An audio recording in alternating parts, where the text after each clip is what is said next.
পোড়াবাড়ির চমচম আর সাথে যদি থাকে সরযুক্ত দই তাহলে আর কি লাগে। মিষ্টি লাভার ভাই আপুদের জন্য আজকের এই ভিডিওটি নিয়ে চলে আসলাম। হ্যালো এভরিওয়ান, কী অবস্থা সবার, সবাই কেমন আছেন? আই হোপ সবাই অনেক বেশি ভালো আছেন।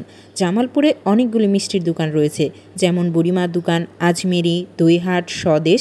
নতুন করে একটি দোকান যুক্ত হয়েছে যার নাম সরাই। দোকানটি নতুন হওয়ায় খুব টেনশনে ছিলাম এখানকার মিষ্টিগুলো কেমন হবে।